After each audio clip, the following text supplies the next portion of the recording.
Hey, good morning, and how are you guys doing today? I hope you guys are doing amazing. So, we're back and we're taking the free Harvard course. Um, you can take one, of course, yourself online. I've left the link below in the description on the video.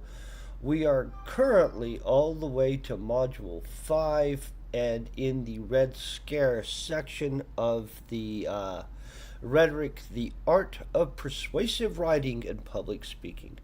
And so far, this has been an absolutely killer course. I absolutely would recommend this course at this point. One thing that did happen is I misled you guys because I thought that I had access to the full course already. And I had told you that there's 15 hours of lecture video. Yesterday, as I was thought I was finishing them up, the other part of the course was loaded, and 10 more hours of lecture material was dropped. And so, altogether, there are 25 hours of lecture material, just lecture video, to this course.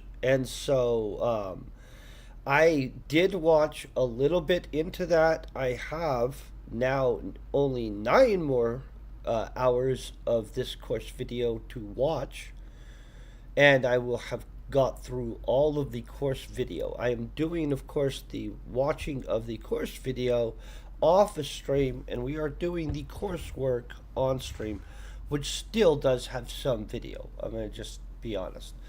And so there is a large amount of information with this course. It's absolutely fascinating. It is a great survey of absolutely well written speeches and well orated speeches. And so overall, it's just been a interesting ride. Okay, so let's move forward. Background: Joseph McCarthy. Boy, that's a name that's synonymous with naughtiness, right? Even though he was kind of right on a lot of it. Like, I'm going to just be honest, I've read through some of his stuff. He's pretty dang accurate. It did turn out to be kind of what he said. Bunch of university professors that are pro communists. Um, Legitimately, in hindsight, the guy wasn't wrong. Just saying. Um, The speaker: the term McCarthyism stems from Senator Joseph McCarthy's 1950 through 1954 campaign to rid the United States government of communists and communist sympathizers. It refers to widespread accusations of wrongdoing, often based on little or no evidence. The concept of McCarthyism is commonly applied in political context, especially in regards to the questioning of individuals or groups' assumed patriotism or allegiance. The term also implies unwarranted aggression on the part of the accuser. Um, the way they're writing this is super slanted too, and it in hindsight, historically, McCarthy was correct. Just for the record, even some of the individuals that testified in court that said they were not a communist, historically, in hindsight, if you guys want to Google it, go into it, look into it yourself, it did turn out that a lot of those people just lied, and they were actually, yes, indeed, communists. Just saying.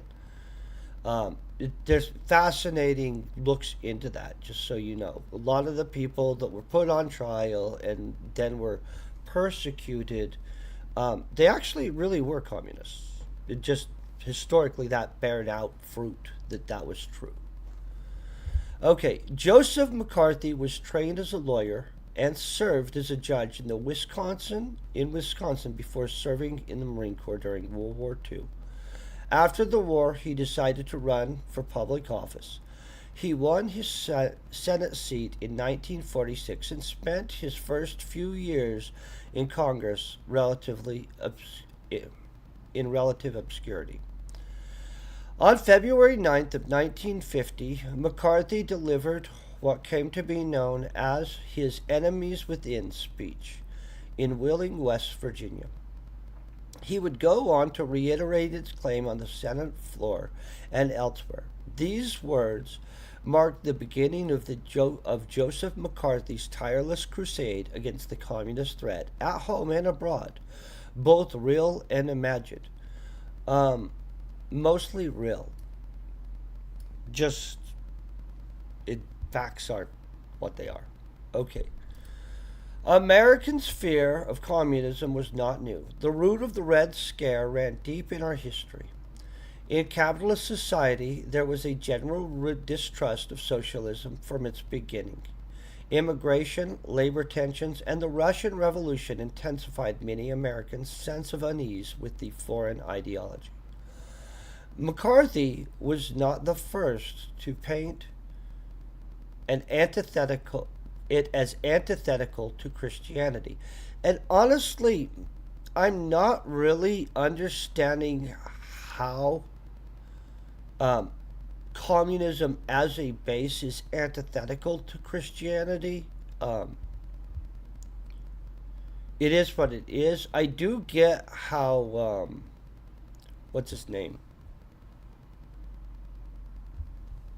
The guy that said the great opiate of the masses comments and stuff like that. It's 5 in the morning, guys, so my brain's not all the way kicked on. Let's get some.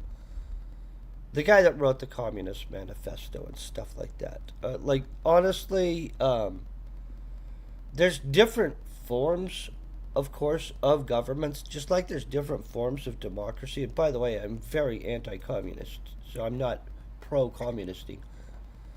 But I do not believe all absolute forms of communism are truly antithetical to Christianity. Just like I don't believe all forms of capitalism are in alignment with Christianity or opposed to Christianity either. It's just like it's an economic system of distribution of wealth. I don't see it in the same terms. And maybe I'm just missing the antithetical part and it's going over my head. I don't know. Who knows, right? Okay. Eventually, these streams of opposition became more formalized. In 1938, the House Committee on Un American Activities, HUAC, interesting, began to investigate instances of subversion. Communists, particularly artists whom the committee members determined to have socialist leanings. In one famous case, HUAC questioned the Hollywood 10 filmmakers who were currently or formerly members of the Communist Party. The committee offered them immunity on the condition that they exposed other party members or their so called fellow travelers or associates. All 10 witnesses refused to testify. They were found in contempt, fired by their studios, and blacklisted in the industry, as were many others who came after them.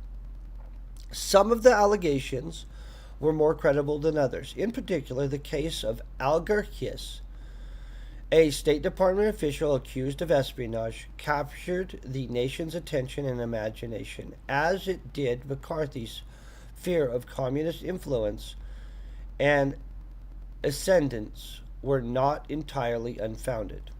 After World War II, the Soviet Union dominated most of East Europe. The Soviets detonated their first atomic bomb in 1948, the same year Mao Zedong seized power in China. Communist powers were indeed extending their reach abroad. HUAC had unmasked traitors at home. McCarthy was convinced. Others remained and determined to work from the Senate side to expose them.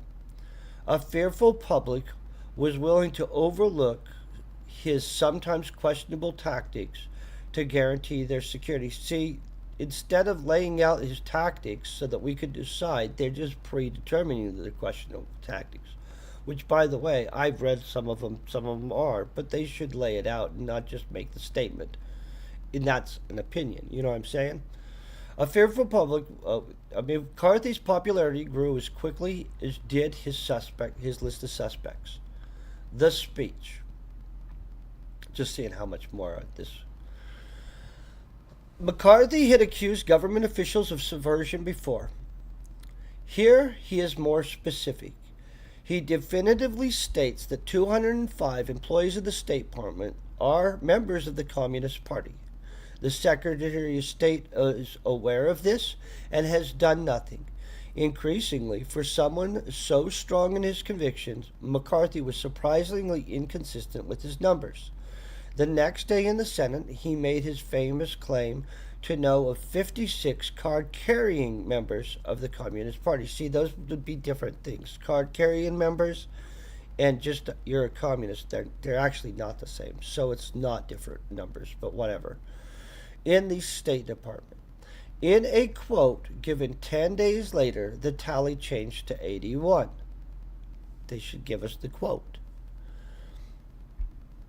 I think, by the way, McCarthy wasn't a nice guy, so I'm not trying to defend him. But hindsight, history proves that he was actually more correct about the communist threat and the amount of communism that had integrated itself into our system than he was given credit for.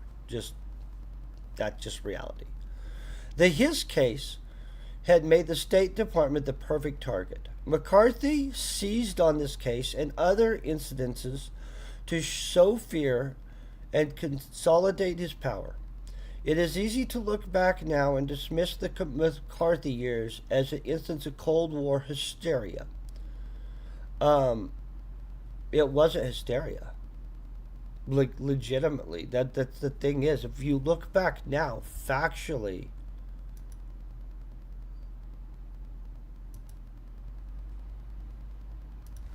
hold on.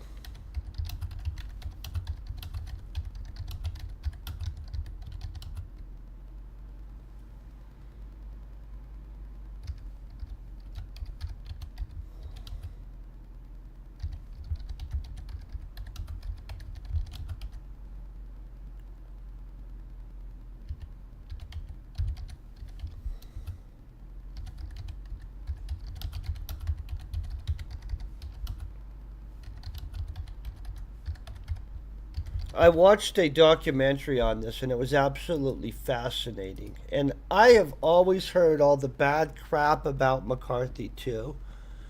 But reality wise, I thought one of them, so across broad era, only 9 of the 59 were confirmed as spies.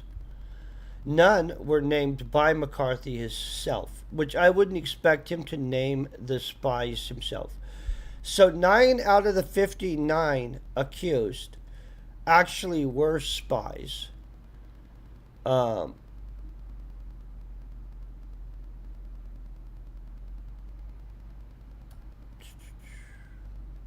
to read this. Committee hearing was shown to be a communist, in fact. So this is saying 9 out of the 59 were shown to be actual spies. This one that it's citing from the Levin Center says not a single one of the 9 people Senator McCarthy 9 people he publicly named. So I don't know. I'm going to go along with this because I believe ChatGPT is pretty accurate, right? So the committee itself turned up spies. McCarthy did not. I'll concede that. I believe that could be absolutely true. Like, I don't know the individuals that McCarthy himself named. Like, I don't know the breakdown of this, like, to that level. And that just, it's 5 a.m., I'll admit that, right? Let's just say, no idea. Okay. The Soviet Union at the time was in fact a genuine threat, but McCarthy conflated that threat with a deviation from his narrow definition of patriotism. Soon, no one could contradict him for being feared, labeled a traitor. which that I do believe that he got excessive with, that everybody that was against him was the enemy. Like sometimes people just don't agree. Some, including his fellow senator, Margaret Chase Smith, saw he was dangerous. 4 months after Wheeling, she made an impassioned speech, which we will study next, criticizing McCarthy and his supporters' methods and tones. But world events quickly overshadowed her objections when less than 3 weeks later, the North invaded the South Korea. Okay, that would affect things. It was no longer publicly expedient to oppose the anti communist crusade from Wisconsin. Other Republicans joined him in his demands for more thorough investigations. Others included President Eisenhower and then Senator John F. Kennedy, found McCarthy distasteful but did not dare contradict him for fear of being branded soft on communism. That's probably true. I mean, like, I don't personally have context, but I believe that's probably true. This, if you're not for us, you're against us, logic appears again and again in the rhetoric that uses fear to persuade. McCarthy wasn't the first to use this approach, and he will not be the last. Since his time, many have invoked his name when they have felt unfairly accused. Others dismiss their opposition by claiming to be the victim of McCarthyism, witch hunts. These are often the same people who seek to motivate through fear. Listen for those echoes of McCarthy's language in the rhetoric you encounter. Keep in mind that line between motivation and manipulation will not always be clear. I agree 100%. Boom. Boom. Look at that. Key terms and fallacies. I just want to kind of take a glance over what we're about to see. I like to preview, especially when I'm academic reading, so I know where things are going a little bit. Like just look at the key terms at the tops and stuff, you know what I'm saying? The key terms and concepts, fallacies. The key terms and concepts, fallacies. Whether we are making arguments or hearing them, we must be aware of the way that that they can go wrong. There are errors both of fact and of formal logic that can cause a line of reasoning to fall apart under closer inspection. We call such problems in logic reason fallacies, and they take three primary forms: fallacies of fact, fallacies of reasoning, and context-dependent fallacies. Fallacies of fact. A fallacy of fact is simply an untruth or falsehood, whether deliberate or unintended. In the example or premise of an argument, we will not spend much time in this course discussing fallacies of facts because they are problems of the content rather than the form of a discourse. However, it is critical that you work to avoid them by making sure that you use reputable sources for your factual claims.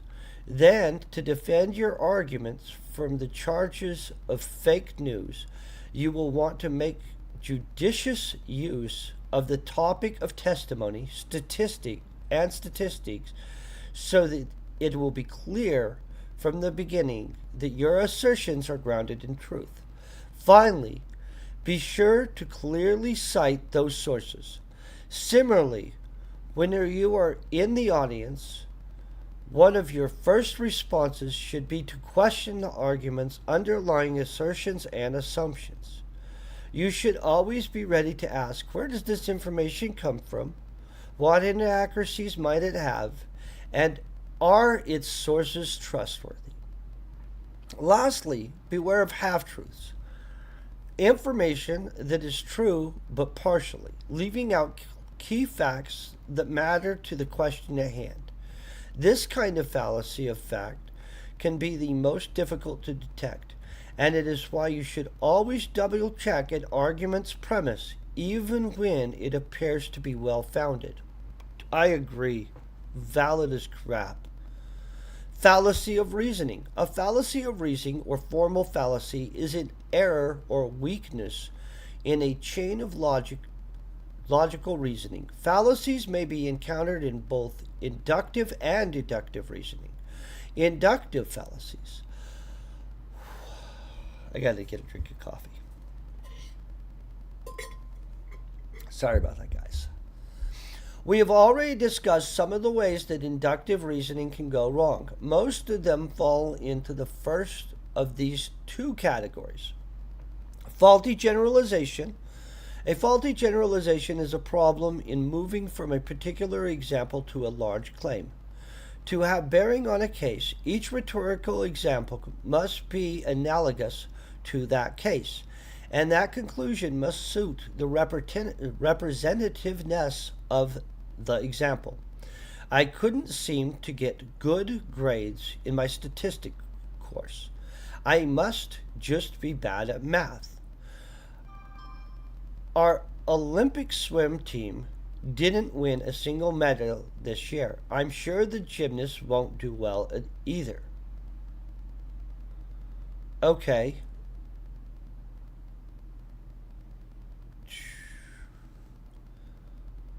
Honestly, if you're good at math, I honestly don't understand how you would do bad in a statistics course. And I know statistics and math are two different things. I literally took a lot of statistical analysis classes. I don't love them. It's a bunch of math and then interpret your answer. Like, the interpret the answer part is not the hard part. Okay, the slippery slope fallacy suggests that one action or event must inevitably lead to a whole sequence of related events. Now, the slippery slope argument may have some truth in it. Without establishing a direct causal link, however, it is impossible to say what will happen for certain. If we legalize marijuana, it won't take long before there are shops selling heroin on every corner. Don't let yourself have that cookie. Pretty soon, you'll be completely out of shape. Okay, so obviously you have to keep the slippery slope reasoning within reason, right? I guess there's a slippery slope to slippery slope reasoning is what we just found. Some reason I thought that was funny. I don't know why. Okay, deductive fallacies. In our unit on deductive reason, we discussed some of the ways that syllogistic arguments can be invalid. Most of these are fairly easy to detect. They occur when, for whatever reason, the principle articulated in the major premise does not apply to the case covered in the minor premise.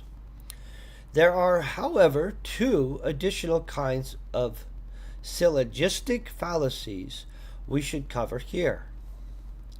You know, that's not a word I woke up thinking I was going to be having to say this morning, is syllogistic or a combination of words. Syllogistic fallacies. Super, super fancy sounding. Equivocation. Oh, that makes sense. Okay. To equivocate in deductive reasoning is to change your terms halfway through. This is most likely to happen when a word means two things or when two concepts are similar but have a key difference. The new study shows that sleep is essential to good health. Therefore, you must take naps in order to be healthy. Oh, okay, so that's switching out naps and sleeping. Professor Hamilton's website says that he teaches a class on Marxist theory. Marxists are dangerous communists and shouldn't be teaching our children. I didn't follow it all. But it's okay because it's not supposed to make sense, right? Those are definitely not connected. Okay. Either or fallacy. The either or fallacy involves insisting on a binary option, oh, people use this all the time, of terms when in fact there are multiple options. Either you're in favor of these new rent control policies or you're supporting the very worst kind of gentrifications. These are really only two options: appeasement or war. Okay.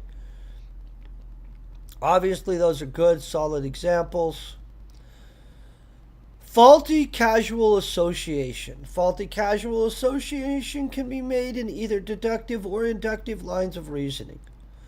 Whenever we assume without proof that an event was caused by one particular cause out of multiple possible causes, then we have created a fallacy. In deductive arguments, we might detect such a fallacy by arguing it as a syllogism. If our opponent, Olympic team, takes illegal performance enhancing drugs, they may win the weightlifting event.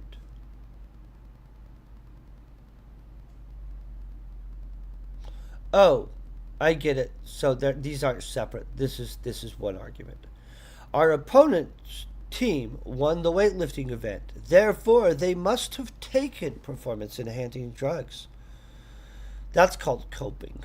In an inductive argument, we might improperly apply an example by judging a cause without adequate proof. The last time I used this fishing pole, I won the fishing tournament. The fish must really like this brand of pole. Okay, context-dependent fallacies. Some fallacies are dependent on the context of the discourse, the audience, the what the crap? Interlocutor? Oh, I have no idea this word. We've got a new word, guys. I don't know this one. I'd like the pronunciation, but first I would like to know what it means. A person who takes part in a dialogue or conversation. Interlocutor. Interlocutor. Interlocutor. Literally never used that word in my life. Interlocutor. Okay. The interlocutor or the opponent. The back and forth of the discussion. The audience, the interlocutor, or the opponent, and the back and forth of the discussion. Okay. New word for the day. Jeez, we're getting a new word every day with this course. Holy crap. Excellent course. Just for the new words, guys. Arguments ad hominem. The argument ad hominem is the fallacy of making a personal attack on your interlocutor instead of answering his or her arguments.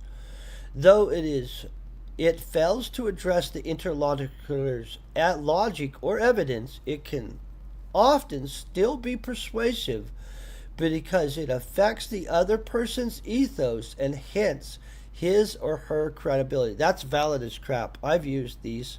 I'm naughty. I've used personal attacks in arguments before. I know it's naughty, but you can defeat people with it. You know what I'm saying? We shouldn't take Senator McDowell's foreign policy proposal seriously. She couldn't even keep her hotel company from going out of business. Mr. Olson is just another undereducated bumpkin from the country. We can't trust his opinion on health care reform. Okay, the straw man. Like the argument ad hominem, the straw man argument is a diversion. It is the tactic of misrepresenting someone's argument to make it easier to counter. Okay. Do you really think Mr. Anderson is qualified for this engineering position? His degree is in sociology. Okay. I kind of feel that this is a valid straw man.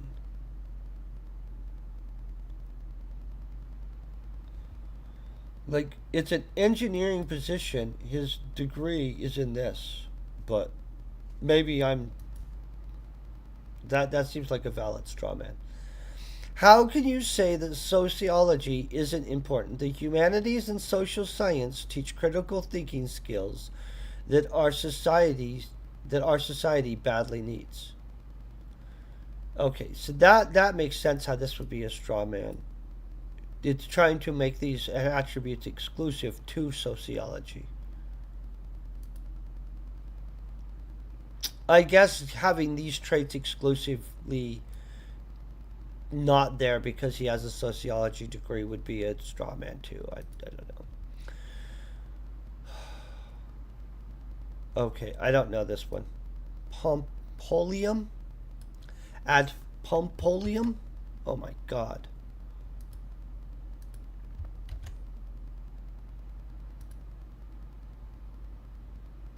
Ad Pompolium is a Latin term meaning to the people.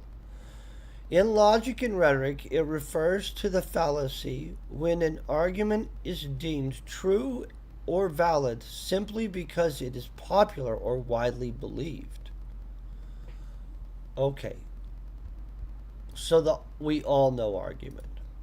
The argument's ad Pompolium takes two primary forms: either an appeal to something everybody knows, or the use of charged words that play on emotions or historical associations that will resonate with the audience without necessarily being grounded in fact.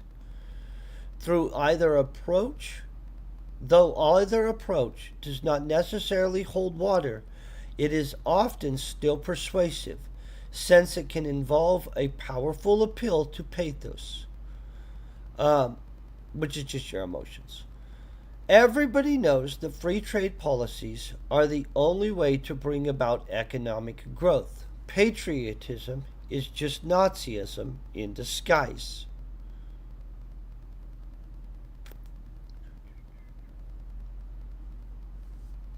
Okay. Leading or complex questions. The leading question involves some tacit, contestable assumption. To answer the question as it was asked, the other person will have to admit the truth of the question's premises. When did you stop cheating on your exams? These are commonly used. Okay. Is it true that you support loosening immigration regulations to let all kinds of dangerous terrorists into the country? It is important to note that a fallacy of reasoning does not necessarily mean a complete breakdown in the argument. In fact, it doesn't at all. Somebody might just be throwing everything they know how to use at the argument. Depending on how obvious the fallacy is and how skilled the rhetor is, the argument may still succeed in persuading the audience. Also, most fallacy arguments may still have some truth in them. You will create a fallacy even when you have solid evidence for your claim, whenever you state the claim more strongly or make it reach further than your evidence will support. So basically, every lawyer. For example, if someone tells you if you don't wear sunscreen, you'll get cancer. Oh, that valid. I hadn't even thought about that as a fallacy. It's just a likelihood, or not a likelihood even, it's just a contribution.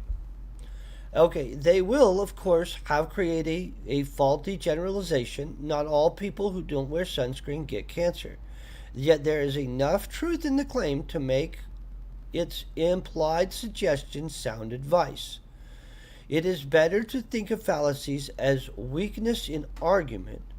It is an opportunity for the argument to be questioned, contested, or disproven, or disproved. Okay, boom. Key term quiz. Oh my God, guys. Ready. Let's do this. Okay. By the way, they're not going to grade ours, so it won't matter. We won't get the points. Okay. A fallacy infestation. Detect and identify the fallacy in the following example. We should go down for dinner. I went there once, and the restaurant I was at We shouldn't go. I went. Oh, downtown for. Oh, that's a faulty generalization.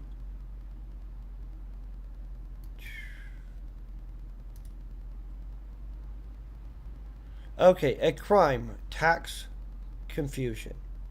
Detect and identify the fallacy in the following example. Higher taxes are clearly bad for society. Since the new tax law was enacted, the rate of violent. Oh, this is going to be faulty association. The rate of violent crime has increased for 4 consecutive months. Okay. Boom.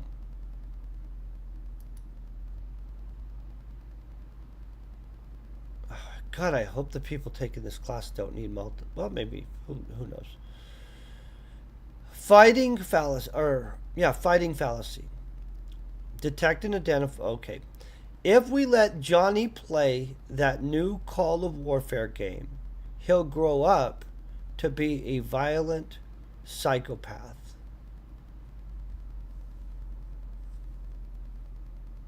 I believe this is slippery slope. Although violent video games are also faultily associated to violent, and it is falsely associated, by the way, guys. Either Senator Baumgartner comes out in support of the new charter school, or he clearly does not care about reforming our education system. That's.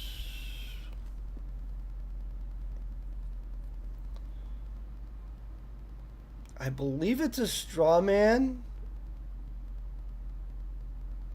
but it could be the either or. Oh, it's either or. Sorry, guys. That I should have noticed that and just known. You know what I'm saying? Okay, it is a truth universally acknowledged that a single man is in possession of a good fortune must be in want of a wife. Okay, so this is going to be the ad populum, where we just try to make it sound like it's the popular opinion, right? Boom. Yeah. Let's click the save button.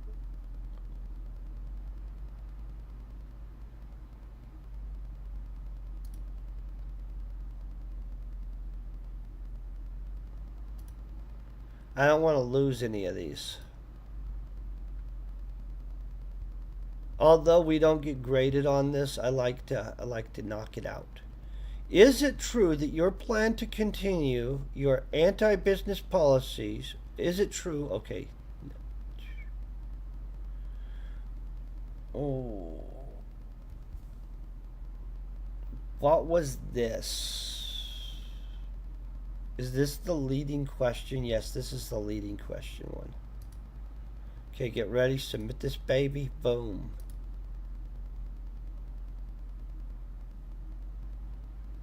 Okay, boom. We're going to hit submit. Did I have to hit submit on all this? Okay, yep, everything's submitted. I just want to make sure that we got everything. Submit. It took that as a second frickin' attempt. We already submitted all this crap. I don't like that. See what I mean? The way they have this set up is a little weird. Think back to the speech of Sarah Brady and Charleston Heston that we looked at in the previous section. Can you identify any potential fallacies? If you can, do you think those fallacies significantly weaken their relevant arguments? Or do you think an audience would still find it compelling? Is there some truth or validity in that speech's claim despite their potential flaws? Sarah Brady was literally talking gun control at the Democratic National Convention. She was literally preaching to the choir. I feel that was not a issue really there. Obviously, they're going to have us annotate another section. I do not want to at 5:40 start annotating, and so we'll get this annotation done tomorrow. This is where we'll start at the analyzing McCarthy's speech. Oh my God, this is going to be a whole bunch of this crap. So we're going to have to be ready, and I'm going to coffee up super good for tomorrow. We'll get through the annotation and analysis of McCarthy's speech for fallacies. Honestly, I'm not going to be blown away if there's a crap ton of fallacies in McCarthy's argument. And so that is where we're going to start tomorrow morning. I want to thank you guys super big time for hanging out today, kicking it, and just being epic. I am going to get through one half of the new videos that they've uploaded for this course today. And the other half I'll get through tomorrow probably.